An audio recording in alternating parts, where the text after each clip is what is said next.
Chapter 20. Nemesis Meeting. The following Tuesday, John was in the Gazette office listening to Dick East. Saturday is the finale of Hemel Spectacular, but we want some photographs for tomorrow's paper. Preview shots of the new boating lake in the town centre. How much do you know about it? I've seen the lake in the Water Gardens and the scale model of the Palace of Westminster and its Big Ben clock tower. It's huge. It must be 4 metres high at least. It's going to be a permanent feature after Hemel Spectacular is finished. The clock is in full working order, complete with Westminster chimes. I think it's actually quite good compared with the latest piece of town sculpture. Oh yes, Henry VIII. Why would anybody want to put up a statue of him? He was a monster as far as I can remember from school. It was our dear Mayor's idea. We're still trying to find out from the council how much it cost. Henry is supposed to have a sort of connection with the town because he granted some kind of market charter. Never mind all that. On Saturday, Councillor Malacott and other dignitaries will sail across the lake in a flotilla of pleasure boats, while on the bank a small orchestra will play Handel's water music. She will announce the end of Hemel Spectacular fortnight, and just after the chimes of Big Ben she will declare the boating lake open and release loads of balloons. That's about it. But for today's picture she is going to pose for us in front of Big Ben for a shot of her with the hands of the clock pointing to 12. While you're there, can you see if there's anything else worth a picture? I think they are delivering the boats this morning. I've taken a few shots already. I know. I love the one of the Palace of Westminster reflected upside down in the water. We've already placed that on the front page. "Good morning, Mr. Street," said Daphne Malacott without smiling. She gave John one of her wet fish handshakes, as Dick East described them. "It was unforgivable of the Gazette to use those photographs of the accident with the statue.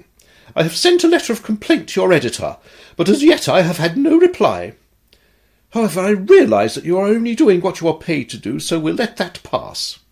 I only hope you can make a better job of it this morning. What would you like me to do?" "Just stand where you are, please. Just look into your left." "That's not my best side." "OK, then. Stand over there and look to your right." "I don't like having the camera down there. You make me look as if I have double chins." "I'm sorry, but I have to look up at you to get the clock tower in the background. It'll be all right if you lift your chin up." Yes, just hurry up, will you?" "You will have to wait 30 seconds because I want the hands at 12. John wanted to ask her to wipe the lipstick off her teeth, but decided against it. "There we go. All done. That's a shame. I was expecting to hear the chimes." "They won't be switched on until just after the ceremony on Saturday. You should know that," she said, turning her back and walking away. "Doesn't your paper tell you anything?" John spotted a man with huge waders up to his chest pulling 5 paddle boats towards an anchor post in the middle of the lake, where 5 more boats were already moored. As he took photographs of him, he was reminded of a picture he had once seen in a Gulliver's Travels book. Ben Carter had just been putting some cheques in the bank as he was walking and pushing his bicycle over a footbridge near the lake. Too late he spotted Daphne Malacott on the far side of the bridge. They both stopped and stood quite still for a moment, the Mayor looking at him with half-closed eyes. Ben turned round to find another way home. "Mr. Carter," said the Mayor, "have you got a minute? I've been meaning to speak to you for some time." Ben stopped at his end of the bridge, forcing his enemy to walk towards him as if she wanted to continue the conversation. This she did. They stood facing each other on Ben's end of the bridge. He said nothing. "It's about your property, Mr. Carter." Silence. "My company is prepared to make you a very reasonable offer for your piece of land." Still Ben said nothing. "Do you understand what I'm saying?" "Yes." "Well?" "It's not for sale." "What do you mean? You'll have to sell it. You can't live there now." "That's right, thanks to you." "The decision to demolish was made by a committee, not by me." Silence. "Well?" "Well, what?" "Aren't you interested in what my offer might be?" "No." "Why not?" "It's already sold." "What? It can't be. There's been no for sale sign up and nothing in the estate agent's advertisements." "I sold it privately." "Who to?" "A friend." "That's madness. Whatever this friend is paying you, I'm sure I can offer you more, and I will if you will listen to reason. I had great plans for that site. Well, not any more, you don't. But why? I don't understand. Yes, it must be difficult for people like you. What do you mean, people like me? She said in red-faced anger. By now a small group of people had gathered. They'd been trying to cross over the bridge. People like you, said Ben loudly, don't seem to be able to understand that there are more valuable things in life than money. Now get out of my way, I'm going home. He pushed past her, and so did 10 irritated people who followed right behind him. Ben was pushing his bicycle through the garden on the other side of the bridge when he met John walking back to the Gazette office. You okay, Ben? You look very serious. I've just been having an unpleasant talk with 144. What? Mrs. Malacott. They call her that because she's gross. I've just photographed her by the new boating lake. She seemed more obnoxious than usual this morning. You should have seen her at a planning meeting. She's vicious. Is there a Mr. Malacott? You mean Jeff, poor old sod. He became an alcoholic years ago. I know it's supposed to be an illness, but with him it's controlled and self-inflicted oblivion. I'd have done the same, I'm sure. You off to your place now? He avoided the word home. Such as it is. I'll have to move out before Friday. I'm putting things in a heap ready for my son to put in the back of the car. I'm going to stay with him till I go to Spain. I'm only taking a few bits, clothes and stuff.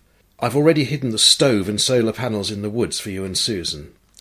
By the way, good news. I've managed to save the dam. Or rather, I've checked with my solicitor, who says that it's not part of the condemned dwelling, so it can stay. Well done, I'm so pleased, and I know Susan will be over the moon. Give us a shout if you want some help. Thanks. Ben arrived at his home to find some men standing on the brick road with a bulldozer and a huge lorry with Croucher Demolition written on its side.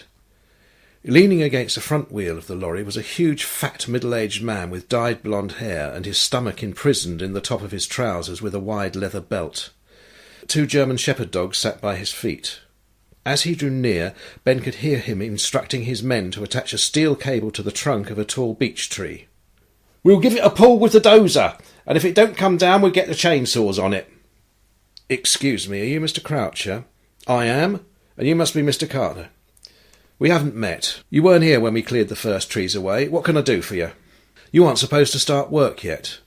Not on your land, no, but we're just getting rid of the trees so we can start first thing Friday morning. One of the dogs growled quietly while the other sniffed at Ben's trousers. That tree is on my land and there's a preservation order on it. Much as he tried, Ben couldn't help looking at the thick tufts of hair sticking out of his nostrils.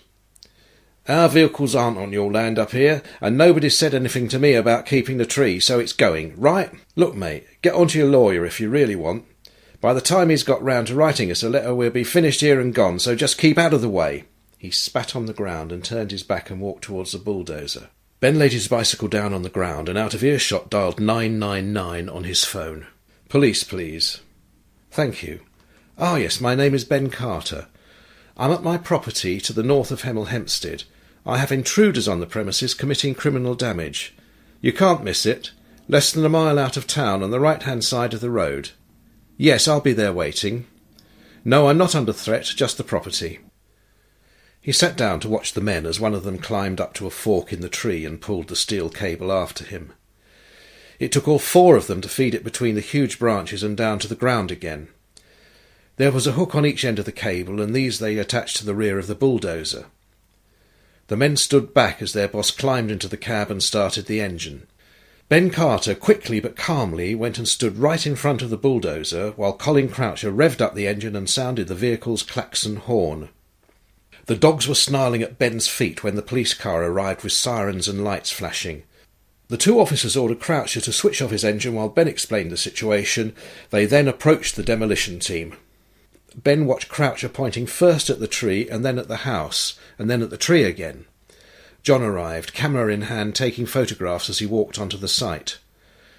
One of the policemen ran up to him. Would you mind telling me what you are doing? I'm from the Gazette. We picked this up from your press office, said John as he continued taking pictures. I'm telling you to stop what you're doing and leave immediately. Have you got any kind of identification on you? John showed him his press card and said politely, I don't want to cause any hassle, but I am standing on a public highway and I'm not intruding because a tree and everything else is in full public view. You are obstructing my investigation. I don't think I am. Are you going to arrest me? The policeman glazed over slightly as he was thinking what to do. No, but I'm entitled to confiscate your camera for evidence. Ben coughed. Excuse me, officer, I know this gentleman. He's here at my invitation. Can I just have a word with him? He took John to one side. Look, mate, don't let him take your camera. I know he's in the wrong, but if he takes it, he'll empty all the images out of spite. That's what they did with me last time they got all nasty. Why don't you go and sit on the veranda till they've gone? You can take what pictures you like from there, and I could do with a witness. OK, sure, said John as he wandered off. Sorry about that, officer. He's very young and new to the job.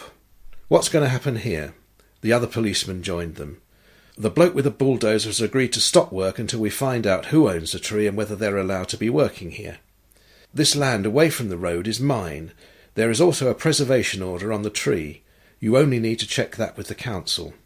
Are they allowed to work here? Not on my land till Friday morning, and they can't touch the tree even then. They can do what they like by the road here where we're standing. All right. If they haven't got any paperwork giving them permission, I'll tell them to leave. It's up to you to contact the council about the tree. It's a civil matter. After a few words with Croucher, the police walked to their car. The bulldozer and lorry were driven a short distance away and parked on the grass verge of the main road. The men piled into a battered four-wheel drive estate car, all except Croucher, who strode down, accompanied by his dogs, to where Ben and John sat on the veranda. You shouldn't have done that, Carter. I'm not the sort of bloke you want to get on the wrong side of. And you, he said, waving his fist at John, those photographs had better not appear in the paper. Do you understand? Perfectly, said John, picking up his camera and flashing it in Carter's face. How about a nice smile for the readers? Why, you little prick, I'll do for you. John stood up. Careful, Mr. Croucher. The police are parked by the road, watching your every move. Croucher slowly turned and looked over his shoulder. Why don't we all give them a cheery wave? Said Ben as he and John did just that. Croucher shouted over his shoulder as he marched back to his estate car. You just wait till Friday, then we'll see.